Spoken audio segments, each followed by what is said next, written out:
Sobrang na-miss natin to, no? Yung roadside bilihan, roadside fruit stand. Sabay magpapabukas ka ng durian at sasamahan mo ng coke.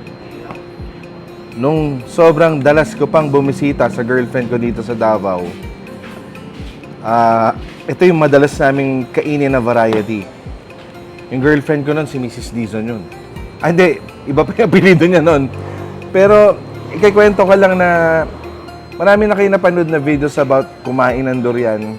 Ikikwento ko na lang yung favorite variety namin. Originally, gustong-gusto namin yung native. Iba-iba rin ang durian eh. Yung native, mas malakas yung amoy, bilog yung buto, maliit yung laman. Next to that, ang nagustuhan namin ni Mrs., itong arancillo.